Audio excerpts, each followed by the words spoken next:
Hello everyone and welcome back to JB's Total Gaming. Sorry, I know it's been a while since we've really done a lot of board game stuff or card game or whatever, but hopefully more of this will be coming soon. And if you're watching this video, that means you're probably at least a little interested in the Legend of the Five Rings, which we're going to be talking about today. And the good news is we're going to be doing multiple videos on this game, because this is something I really have gotten interested in. So obviously you can tell right away that this is something that I like.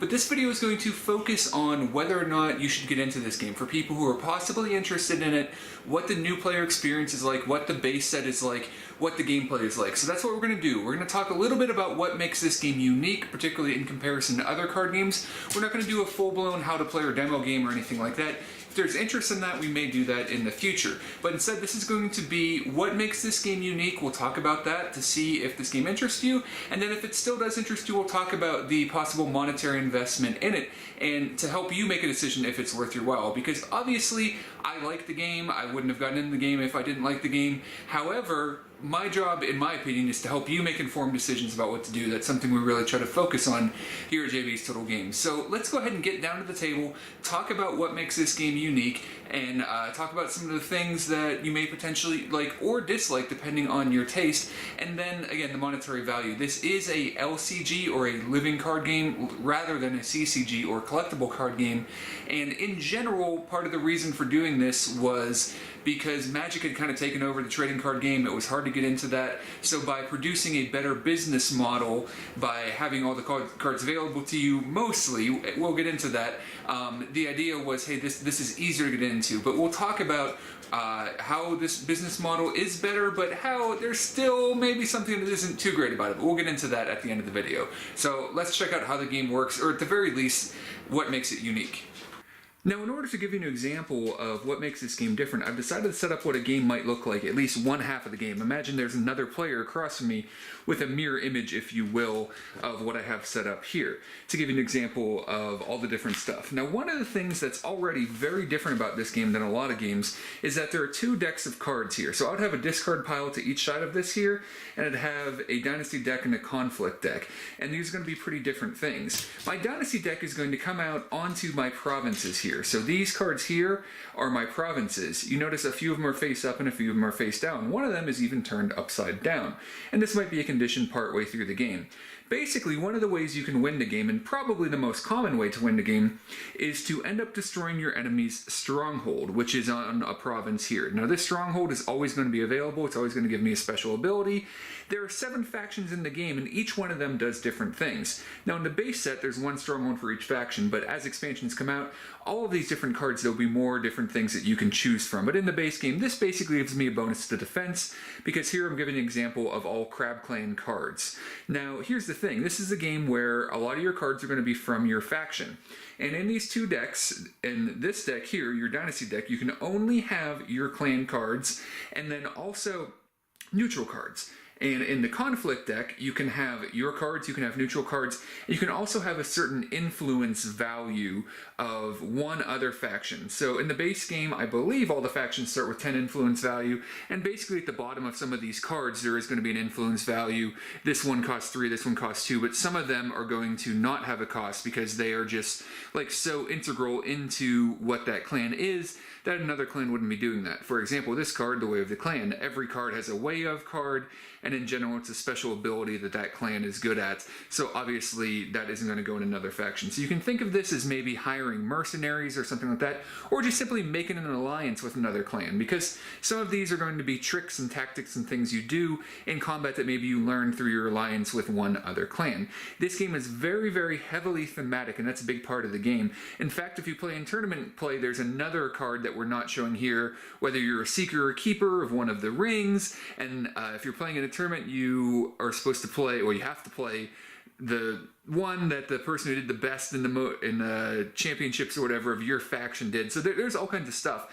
And new cards and new stories will come out based on things that happens at major events. So getting into this game, part of that could potentially, if you're not just going to play it casually every once in a while, even getting into a certain faction and their stories and things like that. This game has a lot of theme. Things that go on within the game are tied to that theme, and then it has a story that evolves. Netrunner also kind of tried to do the same thing with some of its update packs that would have little stories, But honestly, I think this game, you can take or leave the story. That may be something that doesn't interest you, but if it does interest you, it's a really interesting, evolving part of the game. And in this recent reboot of the game, the story's basically been reset back to the beginning.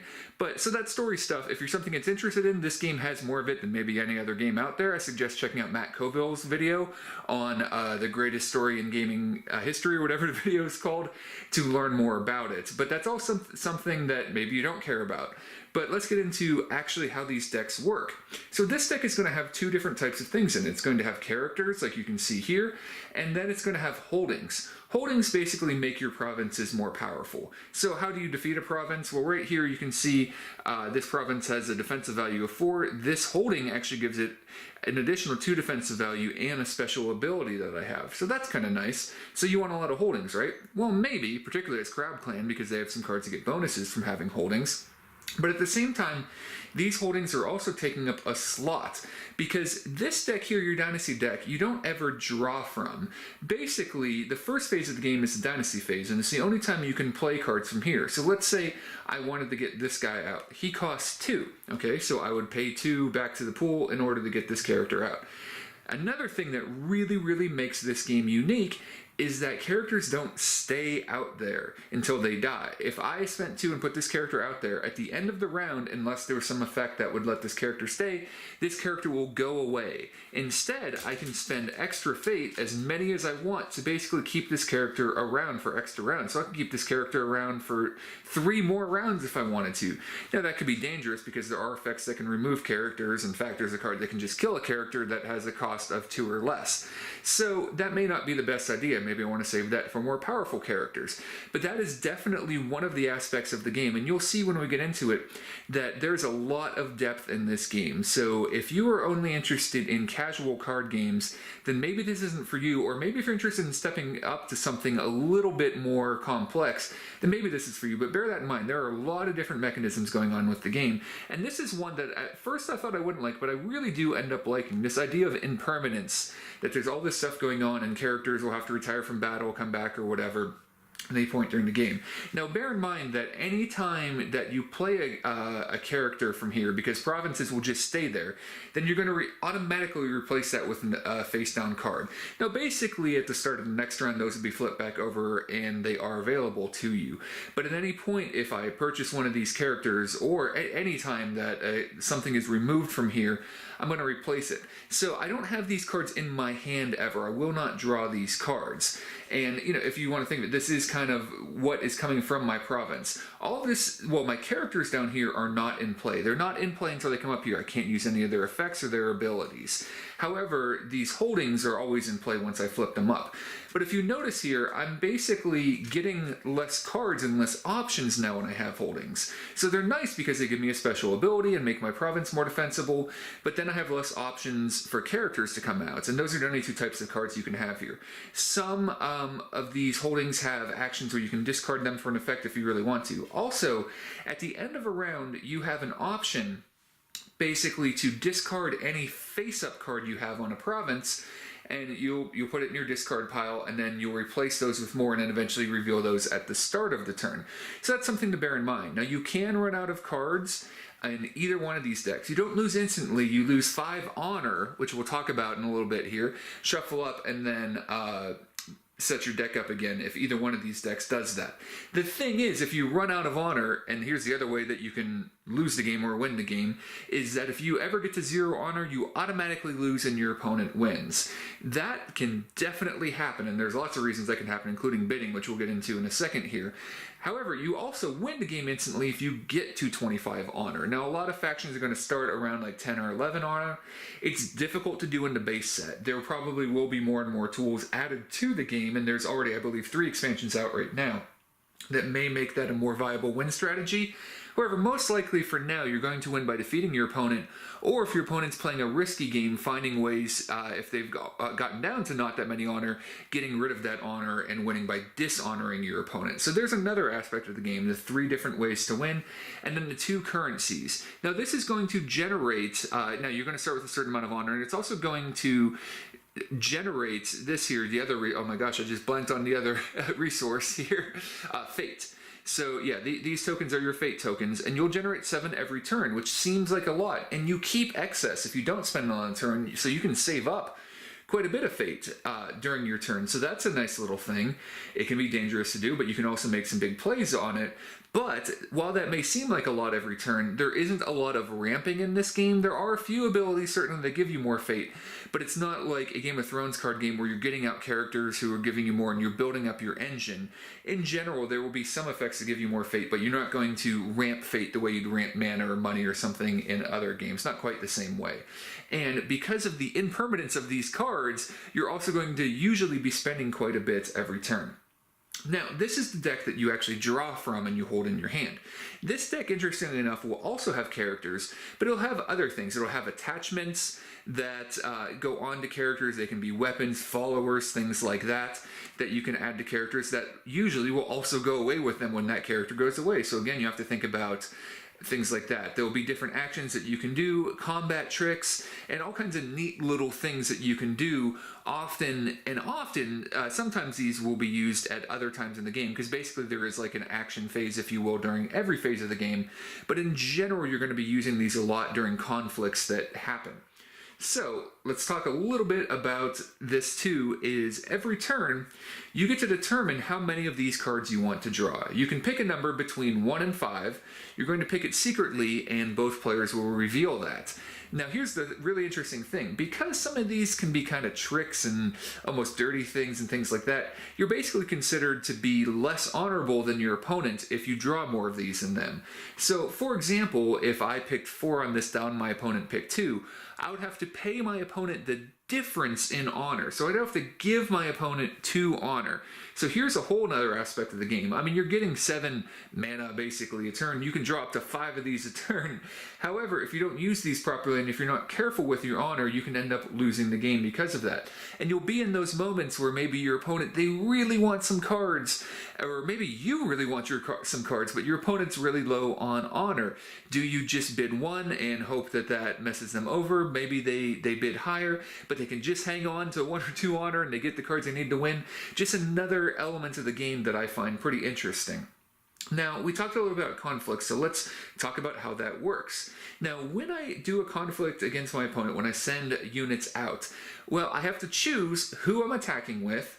I have to choose which province I'm attacking, and a lot of these provinces, as soon as they get chosen as a place being attacked, so basically I choose who attacking, I choose where I'm attacking, and I choose which ring I'm attacking with, my opponent will then reveal what the province is. And some of these are going to have actions that I can do, maybe if that province is being attacked. Some of them will have one-time immediate effects that can have a big effect on the game. Like, for example, right now I have a lot of military power. This guy has 3 military and no political.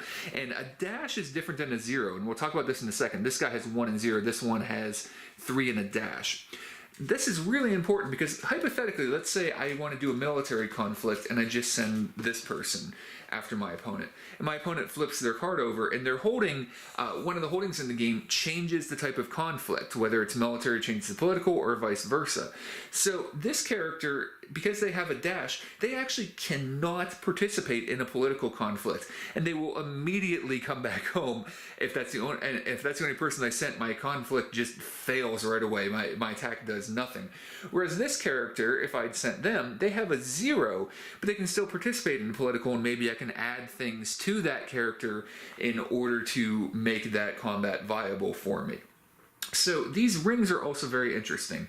Whenever you go out on a conflict, you get to choose, and these rings have an effect if you win the conflict. And they can do things like give you honor, give you 2 honor, or steal 1 from your opponent. They can have you draw a card, your opponent discard a card. They can either honor or dishonor somebody. So this is really important. We'll talk about this in a second. They can allow you to basically ready one of your characters. So maybe there was a conflict earlier, and then you have an opportunity to re-ready one of your characters to use them again. So this is called bowing in the game, similar to tapping in Magic or something like that. So when you ready them, you stand them back up so they are able to participate in combat again. Or they allow you to remove one of these fate from one of your opponent's characters, which can be really powerful if they have a very powerful character on the board.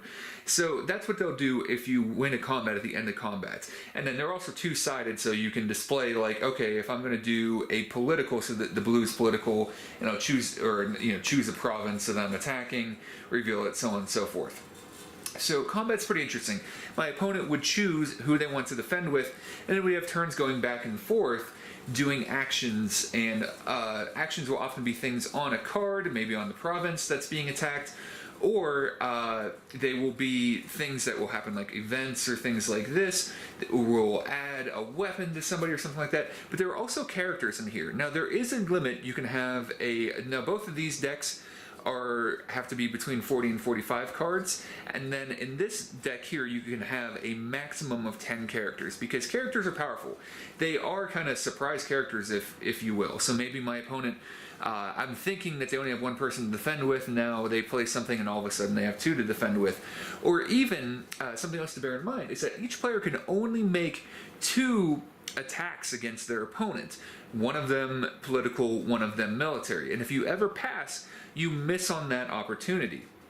So that's a big thing to keep track of, and maybe you think your opponent's going to be completely out of it, but then maybe they'll plop down a character because there's an action phase before you have to declare a conflict, so they can surprise attack. There's all different things that you can do. So again, these are going to be both characters and then tricks and all kinds of crazy things that can happen. Sometimes you can pull a character from one of your provinces in, and all of a sudden now they're in the combat. Maybe they're a very expensive character and you were able to cheaply bring them in. Now they're probably going to go away at the end of the round, but it's still really interesting things you can do. Now, honored and dishonored, how this works is that each character has a glory value. So this character has 0, this character has 1. There's some characters with 2 or 3 that when they are honored, then they will get a bonus to both their military and political power based on this. But if they are dishonored, we see on the other side, they will get that as a negative. So if this character was dishonored, they have a glory value of 1, and then they also have a military of 1, so basically their military would be 0 now. Also, whenever a dishonored character leaves play, this person would leave play at the end of the round, maybe there's an effect that would cause them to leave play during a combat or something like that, I will lose an honor, whereas I will gain an honor if my character is honored when they leave play. So just one other aspect to bear in mind. So there's all kinds of stuff. There's also the Imperial Favor, basically at the end of a round, you count up the number of ready characters who are standing up, you count up their glory, and then the number of rings that you've taken. And then if there's a winner in that, they will get the Emperor's Favor, which will give them either +1 political or +1 military for the entire round. Now that isn't everything in the game. Also, like I said, you can get rid of these cards at the end of the round to draw more. There's all kinds of stuff going on. But the big thing to bear in mind is that there are a lot of layers to this game. There are, where even before you start the game, even just not including all of the depth in the deck building when you have 2 different decks and all these things to bear in mind. What faction are you going to splash in or ally with? Where are you going to put your stronghold? Because what thing, maybe you're playing a clan that is strong in military might, so you put a stronghold that makes it so that if they attack with political, it has 5 extra protection. That seems like a pretty good move, but at the same time, maybe your opponent's expecting that. There's all different kinds of things that you can do. Or do you want powerful abilities, powerful actions out here? In order to attack a stronghold, I should point out, you have to destroy 3 of the 4 other ones, or break them as they're called. Something else to bear in mind too, if a province is broken, basically the other character gets to choose if to discard the card there, and also you can never hold cards on a broken province. So if we get to the end of the round and I have a face-up card on here, maybe it's a character I really wanted to get out that round, but I couldn't. I was hoping to get them out next round, but if it's broken, they're automatically going to go away. Normally a face-up card on a province, you can choose if you want to discard it or not, but they'll never stay on a broken province. So I actually just played a game with my son where I couldn't get out my champion, and he actually purposely attacked the province with my champion, knowing that it would go away next round if he could break it. So all kinds of things like that can go on. There's even a mechanism where if you have a character out that is a unique character, so someone with a name, there's a little symbol for unique characters, that if you have one in your province and as an action you can discard that in order to put an extra fate. So yeah, there's a unique character, it's a name character, and there's a little symbol there. So there's a lot of depth to this game. There's a lot of things to think about. Overall, it's something that I really, really enjoy. There's a steep learning curve to get into it initially. The rulebook, I think, is pretty solid. I do have a couple issues with it. One thing I really didn't like, I mean, it's not super thick, and there's more in-depth rules online. And also, part of the reason it is as thick as it is because they get into stories about the clans, not only giving you an idea of what they're good at, but again, if you want to get into the story of the game, that is also available to you. But I don't think the book does a very good job of explaining how the action phases work and the differences between the Dynasty phase and when you can play attachments and characters from this deck. But anyways, it's stuff you can find online, or if I do a how to play video, maybe we'll talk about that. There's a lot of things going on. There are 2 different decks. There are deciding how long to keep characters out. There's honoring and dishonoring. There's the honor and dishonor game. There's which rings do you take, and also any rings that don't get chosen during a given round get a fate put on them. So maybe you'll go for a ring that you wouldn't normally go for. There's who's going first and second. There is where do you put the provinces, all that. There are a lot of things going on this game. And it's something that I personally really enjoy. It may have a little too many elements going on. It may have a little bit of a too steep learning curve for some players. However, if you're willing to get past that and you're interested in multiple different levels of tactics and strategy going on at one time, then I think this can be a fascinating game. Games can be really long, particularly if you're playing, like for example, if I'm playing this crab clan that tends to play defensively, if I'm playing an opponent that's maybe a little bit defensive, or I'm just good at blocking them, and when you're learning the game can take a really long time initially. It will come down with as you learn it though, and it will somewhat depend on the factions as well. But bear that in mind, this is a little bit longer than some other card games out there as well. So there you go, I ended up talking a little bit longer than I expected to, but here's the thing, what makes this game unique is a lot of things. This game is fairly unique compared to a lot of other card games. There are elements that are reminiscent of things. 2 different types of attacks, kind of reminds me of the 3 different types of power in Game of Thrones and things like that. Although this game originally was out quite some time ago, this is a reboot of it. So I personally really like it. Now, I was really into Netrunner a while ago that had a similar model by Fantasy Flight as far as a living card game. And it had this really cool like bluffing element to it. If you're more into cyberpunk as a theme, if you like the idea of asymmetrical gameplay where one player is playing very, very differently from another player, go check out my video from a while back on Netrunner. The reason I ended up not staying into Netrunner is because I didn't think it was really well suited to my son playing. My game group is pretty far from me. With my work schedule, I very seldomly get to play games with my group anymore. So if it was a game my son wasn't really interested in, then that's kind of a problem. And that bluffing element and some of the elements of the game were a little bit tougher, I think, for him to wrap his head around. He's 12 now, he's a little bit older than when Netrunner came out, and this game is just much more suited to him. We played several times over the weekend, and he fell in love with the game as much as I did. The different layers of strategy, he's been playing games with me for a while, he really loved it, and he was kind of disappointed. He's like, I don't know who else I'll be able to get to play this game with me, but we really enjoy playing it together, and I'm sure we'll probably do a gameplay video or something at one point with the 2 of us. But if you're into a lot of multiple layers going on, if you like the it's not actually Japan, but it's a fantasy area kind of loosely based on Japanese culture and mythology and things like that, then this game is really, really cool in my opinion, but is it worth your money and investment? Let's talk about that now. So let's talk about the base game here. So the base game, it comes with cards for all 7 factions and some neutral cards, and it's a good way to get started. However, there is one problem with the base set, and it's the same problem as the Netrunner base set, except I think it's even a little bit more egregious with this game. Well, it's cool, there were 7 different factions, and there's a lot of gameplay. Let's say, for example, with me and my son, when we got a base set, trying out basically starter decks, if you will.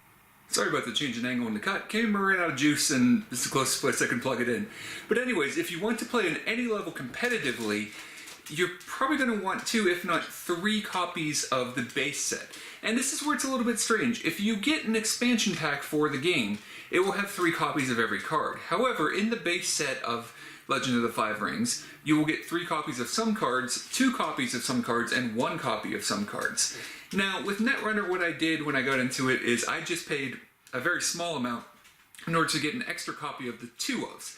because if people buy multiple base sets, they end up with more copies than they need of not only the 3-ofs, but also the 2-ofs, so they'd sell those cheaply.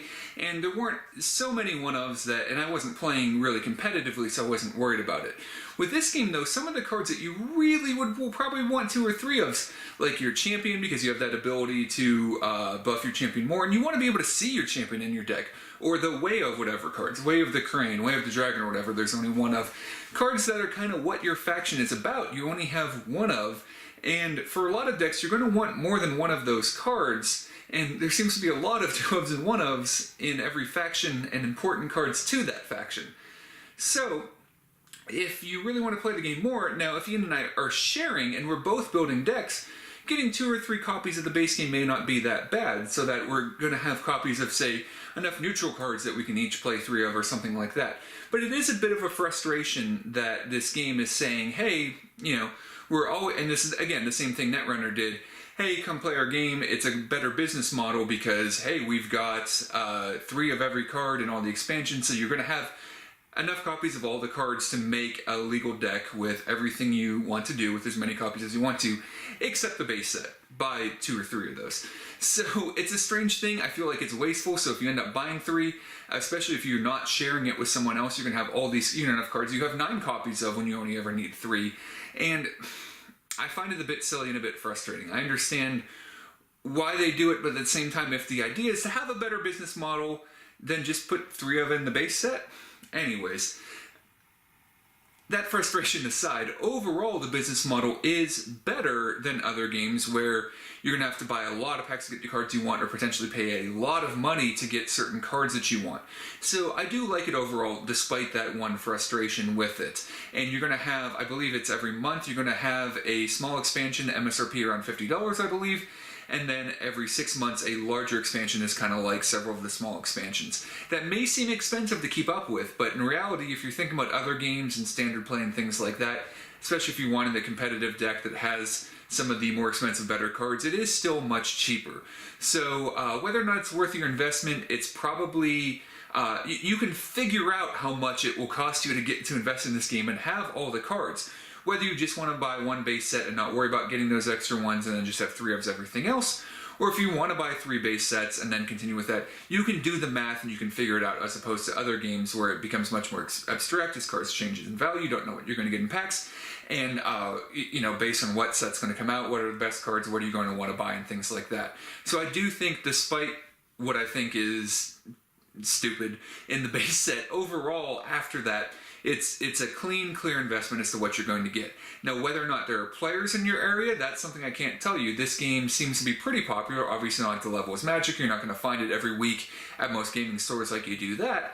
But, you know, you'll need to do some research on your own to see if there are other players out there. And again, if you're sharing with someone else too, maybe you're going in together, the 2 of you, and buying 3 base sets together or something like that, and both of you are choosing that you're not going to play the same faction, then that's something else that you can try to do to offset that cost and then buy the expansions as they come out. So overall, do I recommend this game? Now, as far as gameplay and all that goes, again, this channel is all about helping you decide what's right for you. If you're into a little bit more complexity, multiple levels of tactics going on, if you like that theme, if you like the idea of a game having stories, if all of that interests you, then I say yes, I really, really like this game, and I'm really glad that I've gotten into it recently. My son really enjoys it. If that doesn't really do it for you, or if the cyberpunk theme and the idea of asymmetrical play sounds more appealing, Netrunners recently had a reboot. They've had a new edition of the starter set, which I'm assuming has the same issues as the old starter set as this starter set. And there are a lot of cards out for Netrunner now, so that would be more expensive to get into competitively now. But again, if you just want to play for fun, then that's less of an issue. Overall, I'm not going to tell you which game I personally like better, because first of all, it doesn't matter. It's all about helping you make an informed decision. But this game works better for my son and I, which is why I've gotten more into it.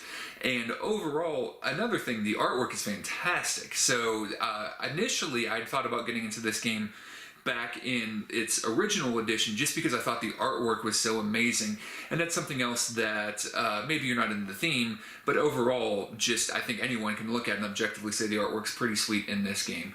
So there you go. There's what the new player experience is kind of like. If you want to play casually with someone else, particularly if you're buying it to play with someone else one-on-one, you're not going to have all the options you would want to play a full game with someone else. However, if you're not worried about playing the full decks, maybe get rid of that rule if you lose 5 on, or if you end up running out of cards because you don't have a full deck, something like that. You have a lot of options, and it's a good way, if you want to get one copy of the starter set, find someone else who wants to play with you, and try out the different factions, see what faction you like, and see if you like the game, and then want to invest more is what I would suggest. Because it is a game I really like, but it isn't going to be for everyone with the different layers of complexity, the continued investment, but if it sounds interesting to you, that's my suggestion. Get a base set, find someone else, try several different factions, and then, find out what factions are good at. And if you're like, hey, this is something I could get into, then go ahead and expand from there with possibly more base sets or the other expansions as they come out. Now is a pretty good time to get into it. There aren't that many expansions out. You could, depending on what you think is affordable, pick up everything more affordably than you can other card games. We'll say that. But hopefully you guys enjoyed this. Hopefully this is helpful. And I know I did do a lot of explaining how the game ended up being played. We still didn't, trust me, we didn't go over everything. But if you're interested in example games or things like that, I'm considering doing videos on all of the actual factions and what they're good at and things like that if people are interested. Let me know what you're interested in, but I'm sure we'll be back with more content because this is a game that I plan on playing for a while. And maybe you will too, and hopefully help you make an informed decision. Thanks a lot for watching, and we'll talk to you again soon.